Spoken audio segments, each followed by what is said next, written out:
श्रोते हो, जेव्हा बालमनांच्या कल्पनांना पंख फुटतात तेव्हा उडते सर्जनशीलतेची एक सुंदर किलबिल. या लहानग्यांच्या डोळ्यात स्वप्न असतात, ओठांवर गाणी आणि मनात एक अद्भुत सर्जनशीलता दडलेली असते. आणि हीच सर्जनशीलता जेव्हा अभिव्यक्त होते तेव्हा निर्माण होतो कार्यक्रम किलबिल.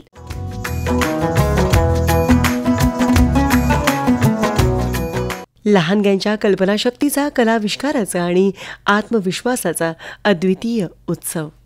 हा कार्यक्रम म्हणजे फक्त बालरंजन नाही, तर त्यांच्या प्रतिभेचा पहिला स्पंदन, त्यांच्या भविष्याचा पहिला सूर. या छोट्या आवाजातून झळकते ती उद्याची किरणं, तेजस्वी, प्रेरणादायी आणि नव्या युगाची घोषणा करणारी. चला तर ऐकूया लहानग्यांच्या या अमोल किलबिलाटात दडलेला कलावैभवाचा नाद. सन्मित्र पब्लिक स्कूल सादर करत आहे किलबिल या कार्यक्रमांतर्गत कलागुणांचा आविष्कार, बालप्रतिभांचा उत्सव आणि बालस्वप्नांचा प्रवास.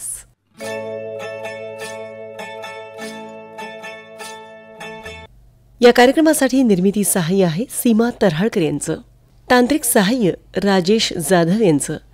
तर या कार्यक्रमाचे सादर करते आहेत सूरज गोळे.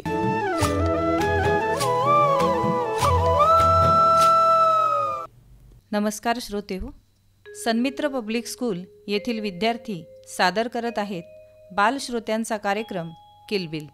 आणि या अंतर्गत व्यक्त होत आहे कलागुणांचा आविष्कार.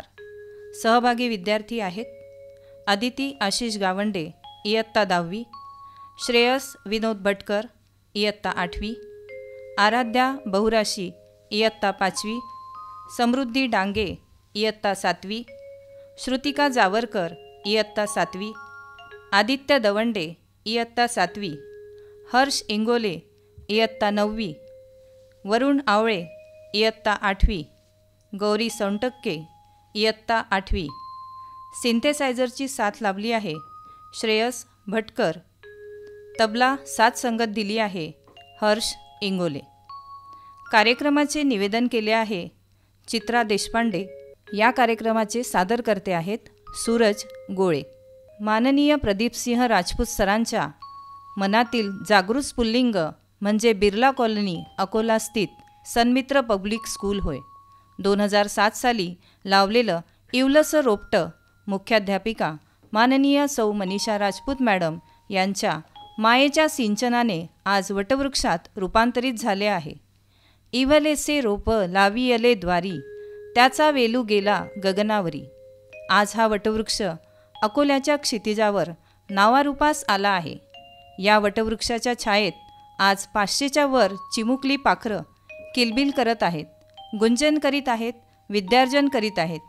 त्यांच्यातील सुप्त गुणांना वाव देत त्यांच्यामध्ये शैक्षणिक क्षमता, कौशल्य, नैतिक शिक्षण, पर्यावरण जागृती, देशभक्ती, अध्यात्म, संस्कृती आणि संस्काराची रुजवणूक करून त्यांचा सर्वांगीण विकास साधत आहे आणि सुजाण नागरिक निर्माण करण्याचे कार्य सन्मित्र पब्लिक स्कूल करीत आहे. शिक्षण जीवनासाठी आणि जीवन देशासाठी अर्पण करण्याचे धडे येथेच दिले जातात. दिवसाची सुरुवातच मुळी विद्येच्या अधिष्ठानाने सरस्वती देवीच्या स्मरणाने होते. विद्येची, कलेची देवता सरस्वती माता, आध्यात्मिकतेची देवता म्हणजे शारदा. शारदा मातेच्या स्तवनाने आपल्या कलागुणांवर, वाणींवर आध्यात्मिकतेचा मुलामा चढतो. जाणता अजाणता आपल्याकडून ज्या चुका होत असतात त्या न व्हाव्या यासाठी आपली आध्यात्मिक प्रगती आपल्याला सहाय्य करत असते. शारदा मातेचे स्तवन घेऊन येत आहेत सन्मित्र पब्लिक स्कूलचे विद्यार्थी. सहभागी विद्यार्थी आहेत श्रुतिका जावरकर, अदिती गावंडे, आराध्या बहुराशी, श्रेयस भटकर, समृद्धी डांगे, गौरी सोनटक्के आणि हर्ष इंगोले. सादर करीत आहे हे शारदे मा. हे शारदे मा, हे शारदे मा, अज्ञानता से हमें तार दे मा. हे शारदे मा, हे शारदे मा, अज्ञानता से हमें तार दे माँ।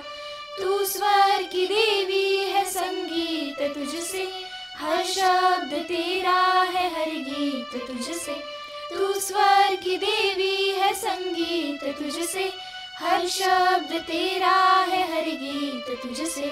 हम हैं अकेले, हम हैं अधूरे, हम हैं अकेले, हम हैं अधूरे। तेरी शरण हम, हमें तार दे माँ। हे शारदे माँ, हे शारदे माँ, अज्ञानता से हमें तार दे माँ। मुनियों ने समझी है, गुनियों ने जानी, वेदों की भाषा, पुराणों की बानी। मुनियों ने समझी है, गुनियों ने जानी, वेदों की भाषा, पुराणों की बानी। हम भी तो समझे, हम भी तो जाने, हम भी तो समझे, हम भी तो जाने। विद्या का हमको अधिकार दे माँ। हे शारदे माँ, हे शारदे माँ, अज्ञानता से हमें तार दे माँ। तू श्वेत वर्णी कमल पे विराजे, हाथों में वीणा मुकुट सर पे साजे।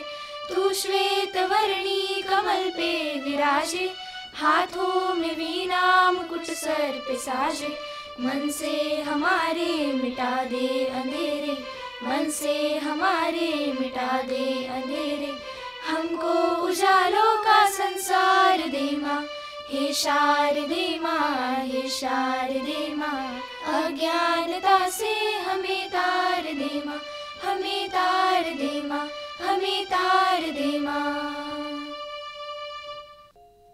नॅशनल अँथम हे प्रत्येक शाळेत आदरपूर्वक म्हटल्या जाते, परंतु आमच्या शाळेत तेवढ्याच आदराने स्कूल अँथम ही रोज म्हणतात, जी आमच्या शाळेची अद्वितीय ओळख आहे. हे स्कूल अँथम आमच्या शाळेच्या मुख्याध्यापिका माननीय सौ राजपूत मॅडम यांनी इंग्रजी भाषेत रचले आहे. थोडक्यात या गीताचा अर्थ असा आहे, जेथे ज्ञान नेतृत्व करण्याची शक्ती देते, जिथे सर्वोत्तम साध्य करण्यासाठी परिश्रम होतात, जेथे सूर्यासारखे तेजस्वी विद्वान विद्यार्थी निर्माण होऊन मोठ्या आनंदाने प्रामाणिकतेचा आणि शांततेचा संदेश देतात, जेथे शाळेप्रती, मातृभूमीप्रती आणि विश्वाप्रती अभिमान व्यक्त होत त्याच्याशी नेक राहण्याचा संदेश दिला जातो, असा भावार्थ व्यक्त करणारे शालेय गीत सादर करीत आहेत सन्मित्र पब्लिक स्कूलचे विद्यार्थी.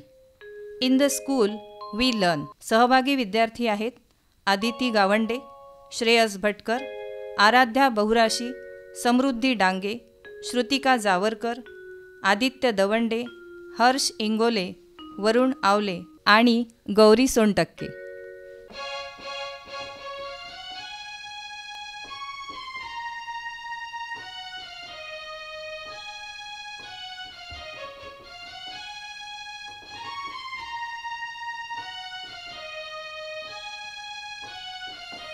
In the school we learn to stand and read.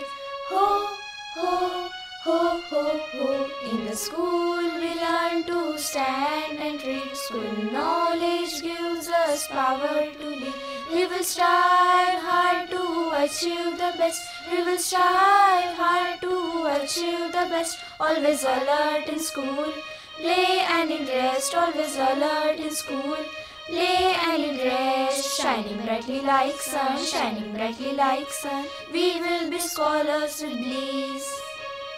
We will be scholars with bliss. Spreading honesty with peace. Spreading honesty with peace. In the school we learn to stand and read. School knowledge gives us power to lead.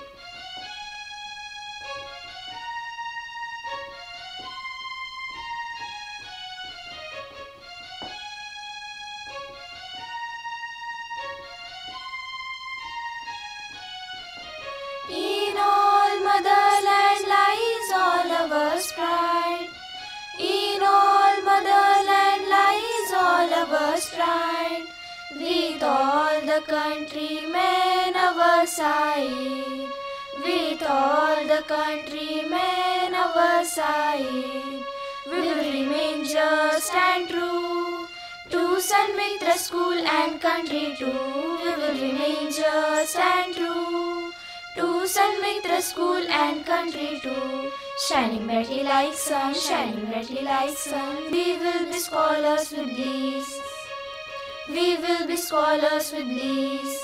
Spreading honesty with peace. Spreading honesty with peace. In the school we learn to stand and read. School knowledge gives us power to lead. La la la, la la la, la la la, la la la la la la la la. सुविचार म्हणजे चांगला विचार. दिवसाची सुरुवात जर रोज एका चांगल्या विचाराने झाली तर वाईट विचारांची गर्दी मनात होत नाही. असाच एक सुविचार आहे, नेहमी खरे बोलावे. या सुविचारावर आधारित एक गोष्ट सांगायला येत आहे इयत्ता 10वीची विद्यार्थिनी कुमारी आदिती आशिष गावंडे. नेहमी खरे बोलावे या सुविचाराचे विस्तारित रूप आपण आजच्या कथेमध्ये बघूया. राज हा अतिशय हुशार मुलगा होता. अगदी चुणचुणीत, सर्वांचा लाडका, दिसायला गोरा पान, सर्वांना हवा हवासा. पण का कोण जाणे सहज वाढायला लागल्यावर तो खोटे बोलू लागला. शाळेला उशीर झाला की तो चेहऱ्यावर भोळे भाव आणून खोटी कारणे सांगायचा. त्याच्या भोळ्या चेहऱ्याकडे पाहून बाई त्याला माफ करत. हळूहळू तो आई, बाबा, मित्र, शेजारी यांच्याशीही खोटा बोलू लागला. नव्हे तर खोटे बोलल्याशिवाय त्याला चैनच पडत नसे. सगळे गुण चांगले होते, पण ही नको असलेली सवय मात्र त्याला लागली होती. हळूहळू आईच्या लक्षात आले की आपले हुशार बाळ हल्ली खोटे बोलू लागले. तिने जवळ बोलून त्याला समजावले, बेटा तू हुशार आहेस, पण खोटे बोलण्याची सवय कधीही वाईट. यामुळे तू कधीतरी संकटात पडशील. एकदा खोटे बोलले की 100 वेळा खोटे बोलावे लागते. असे नाही का आई, मी नाही का खोटे बोलत, असे म्हणत त्याने आईच्या गळ्याला वेढा घातला. आईने हसत त्याला मिठीत घेतले. गोड पापा घेत, माझ्या सोन्या नको हा खोटे बोलूस, असा प्रेमळ इशारा दिला. पुन्हा आपण खोटे बोलायचे नाही असा मनाशी विचार करत राज झोपी गेला. पण काही वेळा लागलेली सवय लवकर सुटत नाही, मोह होतोच. सकाळी तो लवकर उठला. त्याला फिरायला जायचा मोह झाला. आई पाठवणार नाही म्हणून त्यांनी खोटे कारण सांगितले. शाळेत स्पोर्ट्स चालू आहे म्हणून सरांनी लवकर बोलावले आहे. प्रॅक्टिसला जायचे आहे. लवकर तयारी करून राज खुशीत बाहेर जायला निघाला. जाता जाता राज मित्र रुद्राक्ष याच्या घरी गेला व त्यालाही सोबत घेतले. रुद्राक्ष त्याला नको नको म्हणत असतानाही तो त्याला बागेत घेऊन गेला.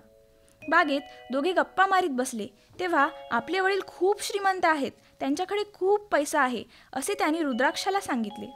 तेथेच एक चोरांची टोळी होती. त्यांनी ते ऐकले. या दोघांना पळवले तर आपल्याला खूप पैसा कमवता येईल असे त्यांना वाटले. त्यांनी त्याला हाक मारली व चॉकलेट खाण्यास दिले. रुद्राक्षाने नकार दिल्यावरही राजने चॉकलेट घेतली व दोघांनी मिळून ती खाल्ली. चॉकलेट खाताच दोघांचीही शुद्धी हरपली. चोरांनी त्यांना हळूच उचलले व गाडीत टाकून घेऊन गेले. इथे संध्याकाळ झाली तरी राज घरी परतला नाही. राजच्या आईला टेन्शन आले. तिने रुद्राक्षाच्या घरी फोन केला. तिथेही तीच परिस्थिती. दोन्ही कुटुंबे लगबगीने शाळेत गेली. एव्हाना शाळाही बंद झाली होती. परंतु वॉचमनने मुख्याध्यापकांना फोन केला. शिक्षक व मुख्याध्यापक शाळेत पोहोचले. माहिती काढली असता असे कळते की आज राज व रुद्राक्ष दोघेही शाळेत आले नव्हते किंवा कोणतीही स्पोर्ट्स प्रॅक्टिस नव्हती. एवढी हुशार मुले खोटी का बोलतात याचे सगळ्यांना आश्चर्य वाटले. तसेच ती संकटात असल्याची जाणीवही झाली. चौघे तसेच पोलीस स्टेशनला गेले व मुले हरवल्याची तक्रार नोंदवली. इकडे चोरांनी राज व रुद्राक्षाला एका खोलीत कोंडले होते. दोघांच्या पालकांकडून किती पैसे घ्यायचे हे ठरवत होते. आमचे पालक भरपूर पैसा देण्याइतके श्रीमंत नाहीत हो, असे दोघेही त्यांना विनवून सांगत होते. राजने अखेरीस तो हे सारे खोटे बोलत होता, हा त्याचा परिणाम आहे हे त्यांना सांगितले. मनोमन आईला दिलेले प्रॉमिस आपण तोडले या गोष्टीचेही त्याला वाईट वाटू लागले. आता यातून बाहेर कसे पडायचे याचा तो विचार करीत होता, कारण तो बुद्धीनेही तल्लख होता. त्याने त्या माणसांचे बोलणे काळजीपूर्वक ऐकले. त्यात 2 माणसे खूप दयाळू होती. त्यांना या मुलांचे हाल बघवत नव्हते. राजने त्याच गोष्टीचा फायदा घ्यायचे ठरवले. त्याने त्या दोघांना जवळ बोलावले व खूप भूक लागल्याचे सांगितले. त्या दोघांना थांबवून बाकीच्यांना खायला आणायला पाठवण्यात आले. बाकीचे गेल्यावर राजने चक्कर येऊन बेशुद्ध पडल्याचे सोंग केले. चोरांनी लगेच राजचे हातपाय सोडवले. एक जण पाणी आणायला धावत आतमध्ये गेला. तेवढ्यात जवळच असलेली बंदूक पटकन उचलून राजने चोरांच्या पाठीवर ठेवली व हात वर करायला सांगितले. दुसऱ्याला बाहेर बोलावले. ते दृश्य पाहून दुसरा घाबरला. बंदुकीचा धाक दाखवून राजने रुद्राक्षाला सोडवून घेतले. राजने दोघांनाही आतल्या खोलीत जायचे सांगितले. बाहेरून दरवाजाची कडी लावली व दोघांनी पटकन तेथून पळ काढला. रस्त्यावर येऊन रिक्षा पकडली व घरी परतले. राजच्या आईबाबांना समोर राज व रुद्राक्ष पाहून जीवात जीव आला. त्यांनी रिक्षावाल्याला पैसे दिले. तोवर रुद्राक्षाच्या आईवडिलांना तसेच पोलीस स्टेशनला फोनवरून मुले आल्याचे राजच्या आईने सांगितले. तत्काळ सगळे राजच्या घरी पोहोचले. मुख्याध्यापक व शिक्षकही तेथे पोहोचले. राजने घडलेली सर्व हकीकत त्यांना सांगितली. पोलिसांनी तत्काळ हालचाल करून सांगितलेल्या पत्त्यावर जाऊन चोरांच्या टोळीला ताब्यात घेतले. मित्रांनो, राजच्या खोटे बोलण्याच्या सवयीमुळे तो संकटात सापडला. हुशारीमुळे त्यांनी त्याची सुटका करून घेतली. राज हुशार नसता तर त्याला ते किती भारी पडले असते. राजने सर्वांसमोर कान पकडून पुन्हा कधी खोटे न बोलण्याची शपथ घेतली. चला तर आपणही खोटे न बोलण्याची शपथ घेऊया. लोककला आणि लोकगीत हे आपल्याला लिखित स्वरूपात न आढळता मौखिक आढळते. तंत्रज्ञानाच्या विकासामुळे आपल्या संस्कृतीतील ही लोककला पुनर्जीवित करायची आहे. अशीच एक लोप पावत असलेली कला म्हणजे पोतराज. पोतराज हा देवीची उपासना करणारा लोकसंस्कृतीचा उपासक आहे. कडकलक्ष्मी नावाची दारी येणारी भिक्षेकरीण दार उघड बया दार उघड असे मर्याईला आव्हान करत भिक्षा मागते. या कडकलक्ष्मीलाच पोतराज असेही म्हणतात. पोतराज हे गीत सादर करीत आहेत शाळेचे विद्यार्थी. सहभागी विद्यार्थी आहेत अदिती गावंडे, श्रेयस भटकर, आराध्या बहुराशी, समृद्धी डांगे, श्रुतिका जावरकर, आदित्य दवंडे, हर्ष इंगोले, वरुण आवले आणि गौरी सोनटक्के. तर सादर करीत आहेत लोकगीत पोतराज.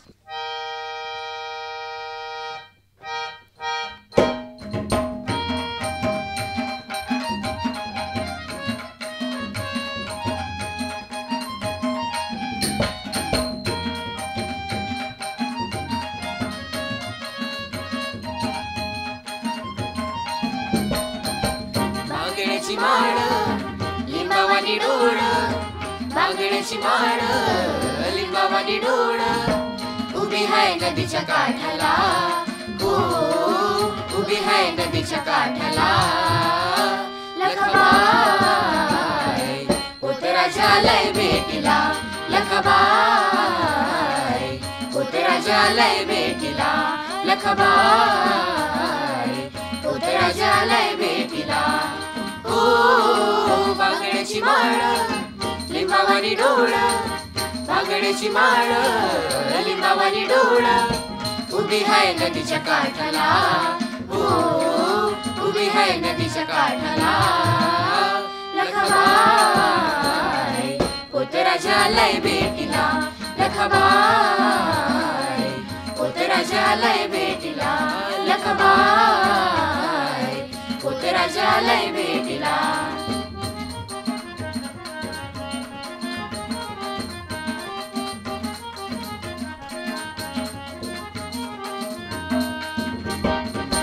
दरकुन वेला घाली तुम्ही साज, हातात शंख पायी वाकी वाज. ओ दरकुन वेला घाली तुम्ही साज, हातात शंख पायी वाकी वाज.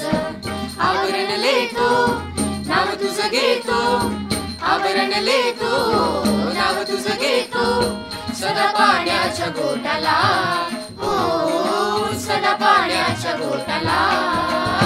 लखबाय पोतराजालय भेटीला, लखबाय पोतराजालय भेटीला, लखबाय पोतराजालय भेटीला.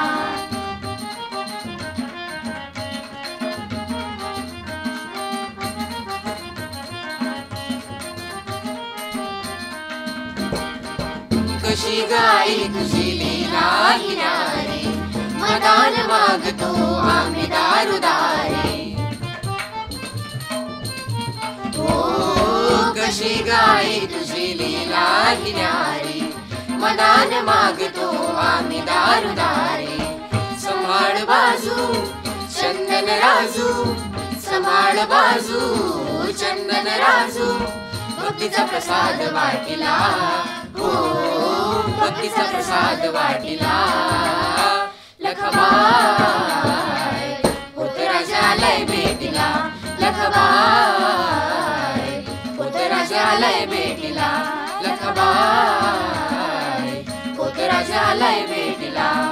हो बांगड्याची माळ लिंबावानी डोळ, बांगड्याची माळ लिंबावानी डोळ.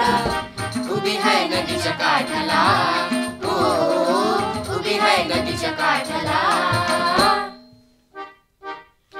लखबाय होत राजालय भेटीला, लखबाय होत राजालय भेटीला, लखबाय होत राजालय भेटीला, लखबाय होत राजालय भेटीला, होत राजालय भेटीला, होत राजालय भेटीला.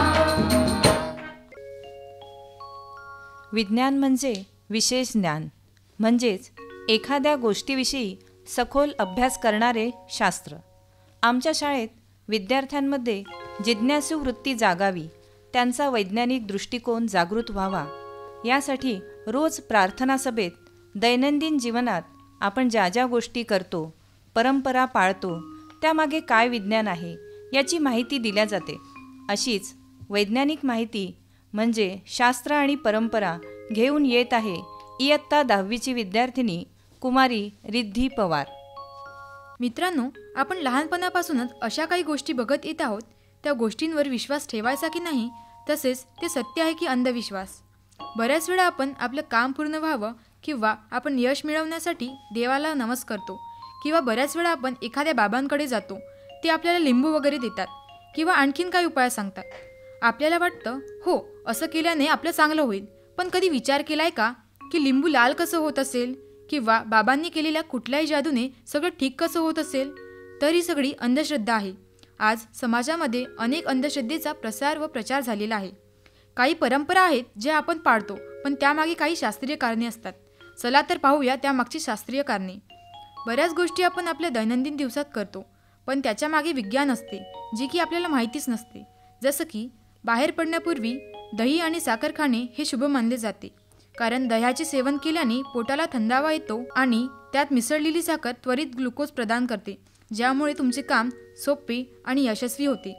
तसेच पिंपळाच्या झाडाखाली भूत राहतात व रात्रीच्या वेळी झाडाखाली जाऊ नये असेही म्हणतात, पण त्यामागचे खरे शास्त्रीय कारण वेगळेच आहे.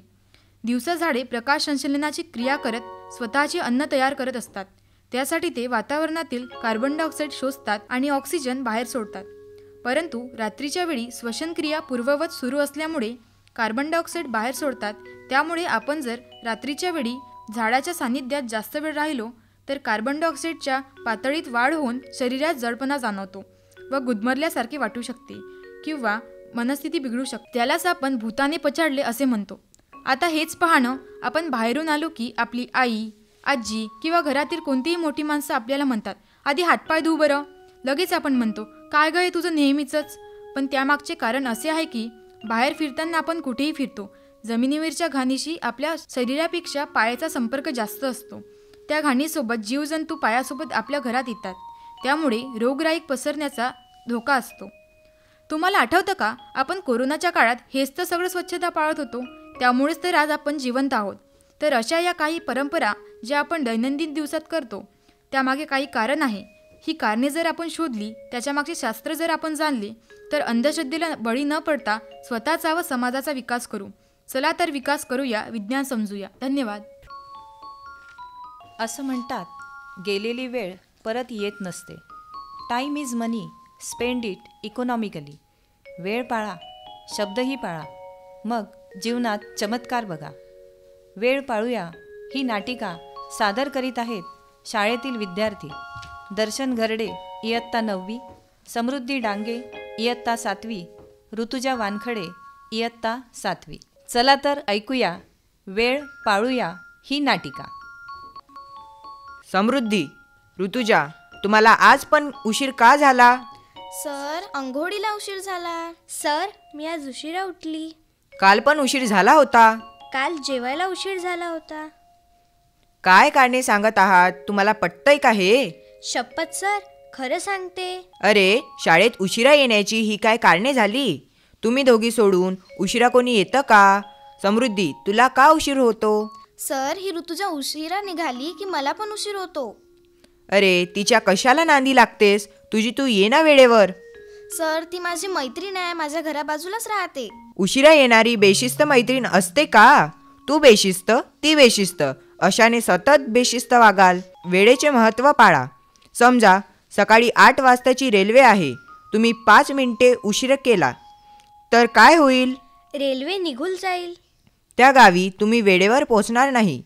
एवढेच नुकसान नाही तर तिकीट वाया जाणार, वेळ वाया जाणार, पैसे वाया जाणार, असेच होणार ना? हो सर. समजा तुमची बोर्डाची परीक्षा 11 वाजता आहे, तुम्ही उशीर केला तर परीक्षेला बसू देतील? तुमची मनस्थिती कशी होईल? परीक्षेत मन लागणार नाही.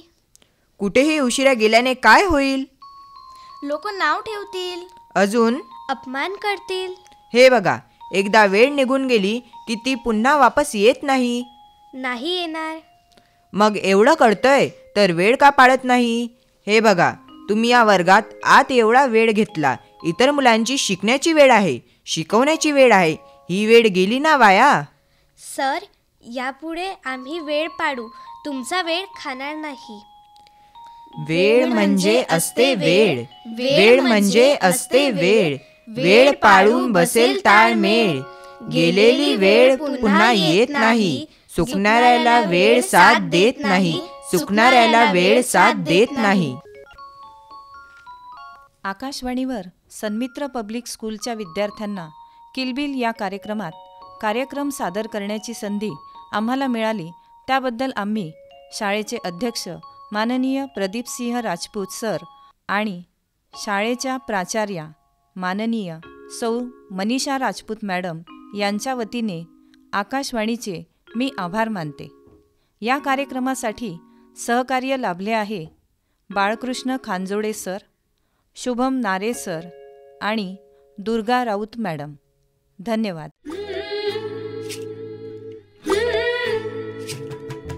श्रोते हो, किलबिल कार्यक्रमाचा हाच मुख्य उद्देश आहे. लहानग्यांच्या सुप्त गुणांना जागं करणं, त्यांच्यात आत्मविश्वास निर्माण करणं आणि त्यांच्या कलागुणांना खुलं आकाश देणं. हा केवळ एक कार्यक्रम नाही, तर लहानग्यांच्या सुप्त प्रतिभेला ओळख देणारा, त्यांच्या आत्मविश्वासाला नवी दिशा देणारा एक सशक्त मंच आहे. आज या छोट्या कलाकारांनी त्यांच्या सादरीकरणातून दाखवून दिलं की कल्पकता, विचार आणि कला या गोष्टी वयावर नाही तर मनाच्या उत्साहावर अवलंबून असतात. लहानग्यांची ही किलबिल संपली असली तर या मुलांच्या किलबिलाटाचा नाद आपल्या हृदयात कायम घुमत राहील. कारण जिथं बालकांची प्रतिभा जागी होते तिथंच उद्याचा भारत उजळून निघतो.